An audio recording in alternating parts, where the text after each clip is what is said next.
পূর্ব বর্ধমান জেলার খুব গুরুত্বপূর্ণ বিধানসভা হচ্ছে মন্তেশ্বর। যে মন্তেশ্বর বিধানসভা ইতিমধ্যে রাজ্যের মন্ত্রী জনাব সিদ্দিকুল্লাহ চৌধুরী 2016 তিনি মঙ্গলকোটের বিধায়ক ছিলেন। 2021 তিনি মন্তেশ্বরের বিধায়ক হিসাবে নির্বাচিত হন, রাজ্যের গ্রন্থাগার মন্ত্রী হন। কিন্তু দীর্ঘ কয়েক মাস ধরে যে পরিস্থিতি, রাজনৈতিক যে জল এবং জ্বর যে বাড়ছে ক্রমাগত, তাতে প্যারাসিটামল 650 খেয়ে লাভ হচ্ছে না কিছু। কারণ জনাব সিদ্দিকুল্লাহ চৌধুরীর বিরুদ্ধে ফুসছেন হচ্ছে পঞ্চায়েত সমিতির সভাপতি, পঞ্চায়েত সমিতি ফুসছেন হচ্ছে সিদ্দিকুল্লাহ সাহেবের বিরুদ্ধে। সিদ্দিকুল্লাহ সাহেব তার বিরুদ্ধে আর্থিক দুর্নীতি তছরূপের বিধানসভার বাইরে তিনি বলেছেন কত কোটি টাকা সম্পত্তি। তিনি বিভিন্ন সভায় কুসুমগ্রাম, সাতগেছিয়া সেই জায়গাতে তিনি বলেছেন। আর আহমেদ হোসেন বোধহয় সম্ভবত তিনি পঞ্চায়েত সমিতির সভাপতি, তিনিও শক্তিতে লড়াই দেবেন বলছে অনেকে। প্রশ্ন হচ্ছে মেমারি টুয়ে আর মন্তেশ্বর দুটো জায়গাকে নিয়ে এই বিধানসভাটা। মেমারি টু শক্তিশালী হলেও মন্তেশ্বরে কিন্তু জনাব সিদ্দিকুল্লাহ চৌধুরীকে কিন্তু এই পঞ্চায়েত সমিতির সভাপতি এবার গোল খাইয়ে দিতে পারে বলে আশঙ্কা করছে দলের ভেতরে। কেন কথাটা বললাম? সাম্প্রতিককালে যে পূর্ব বর্ধমান জেলার যে কমিটি তৈরি হয়েছে, ব্লক কমিটি, সেই ব্লক কমিটিতে মেমারি টু এর যা হয়েছে মন্তেশ্বরের ক্ষেত্রে কিন্তু তা হয়নি। এর ফলে তীব্র লড়াই, তীব্র বাদানুবাদ, তীব্রভাবে কিন্তু আক্রমণ শুরু হয়ে গেছে। ফলে দলের অন্দরে, দলের ভেতরে কিন্তু একে অপরকে বুঝে নেবার পালা শুরু হয়ে গেছে। এর মাঝখানটাতে বিরোধীরা কেউ ক্রমাগত সেখানে ঢোকার চেষ্টা করছেন, চান্স সেরম ভাবেই আছে। যদি মেমারি টু তৃণমূল কংগ্রেসকে লিড দেয়, মন্তেশ্বরে কিন্তু তৃণমূল কংগ্রেসের সূত্রের খবর জনাব সিদ্দিকুল্লাহ চৌধুরী যদি প্রার্থী হন তাহলে কিন্তু ওনাকে খেলা ঘুরিয়ে দিতে পারে ওই অঞ্চলের যারা জনাব সিদ্দিকুল্লাহ চৌধুরীর বিরোধী বলে পরিচিত।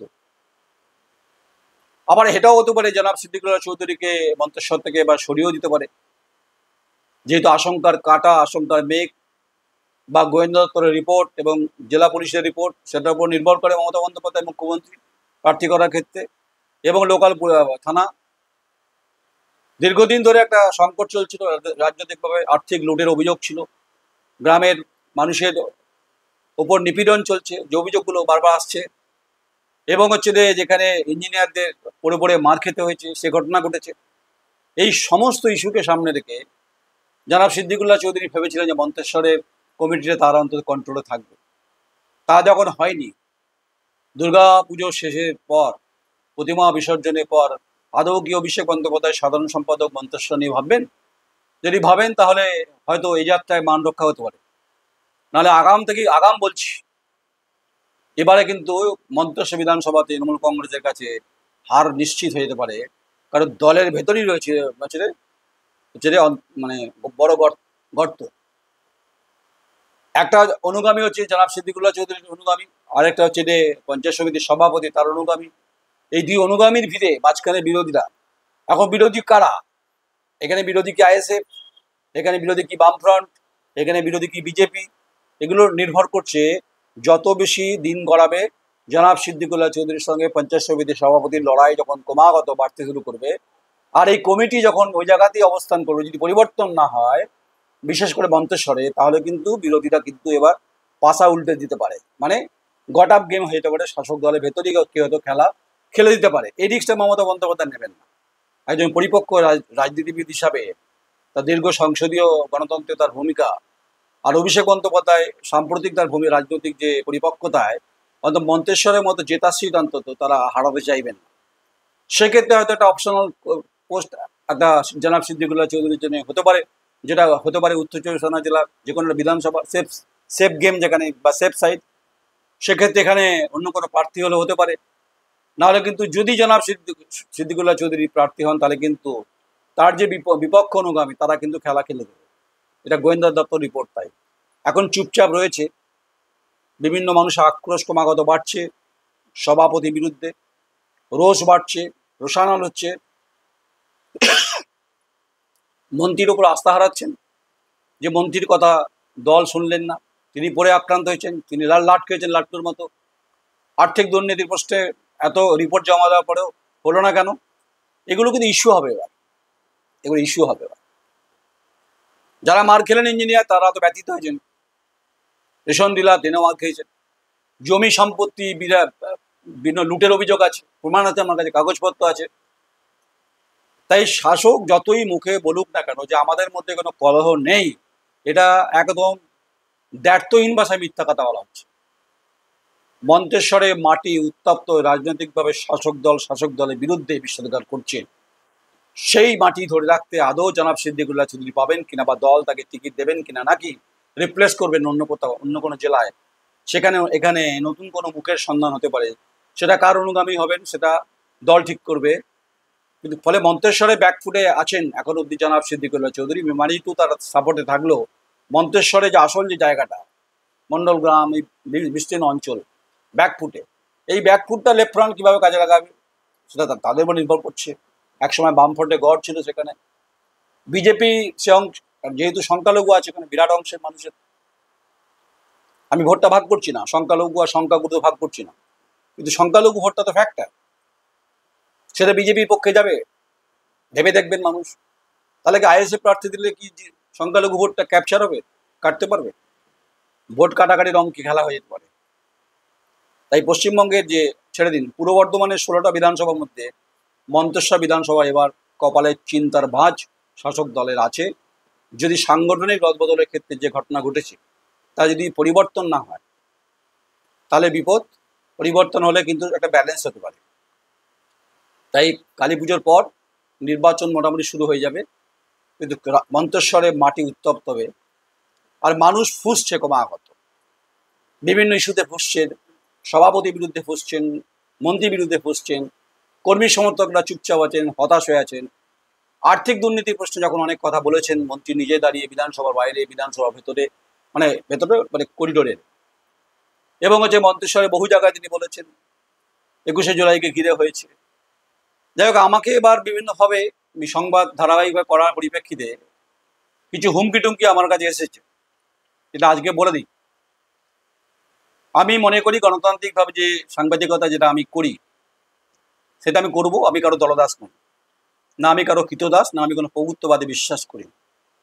আমি ইঙ্গিত করছি যাকে, আমি আপনাকেই বলছি, যদি মনে করেন যে মন্তেশ্বরের মাটিতে, আজকে আমি বাধ্য হচ্ছি কথাটা বলতে, যে মন্তেশ্বরের মাটিতে নয়নদাকে বুঝে নেবেন, দ্য কোয়ারিকে, আমি আপনার চ্যালেঞ্জ অ্যাকসেপ্ট করলাম।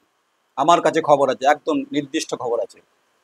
যদি আপনার লেঠেল বাহিনী দিয়ে আপনি কিছু করতে পারেন আমাকে, আমি গণতান্ত্রিকভাবে যে কণ্ঠ, যার ফ্রিডম অফ প্রেসের ভূমিকা, তা আমি কিন্তু ওখানে করতে পারি, যেটা কিন্তু মাদারি পিকচার হয়ে যেতে পারে।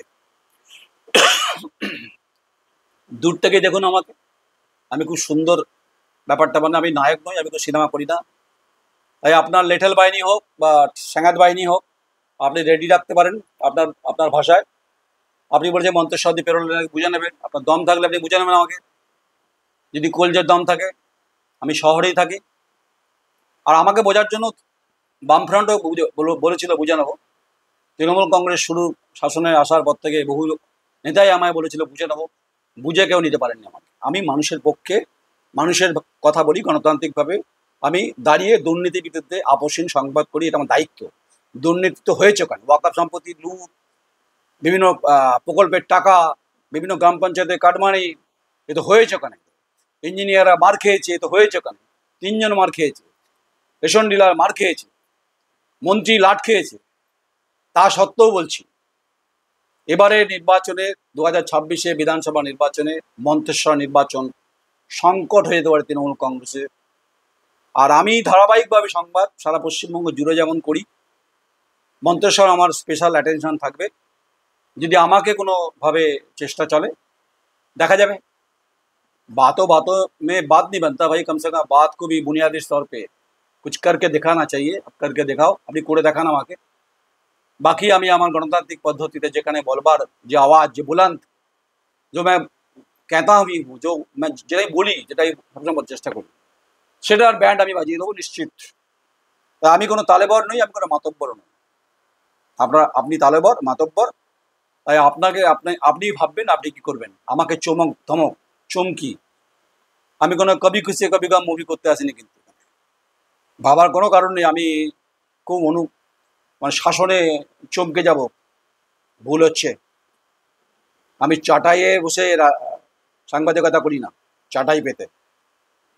আমার একটা পরিচিতি আছে সারা বাংলা জুড়ে, আমি নয়ন রায়, যা বলি সেটা আমি করি। এক ফোঁটা যদি ইঞ্চিতে ইঞ্চিতে যদি আমার গায়ে আঘাত আসে, ইঞ্চিতে ইঞ্চিতে গণতান্ত্রিকভাবে আপনার সঙ্গে আমার লড়াই হবে, মন্তেশ্বরের মাটিতে লড়াই।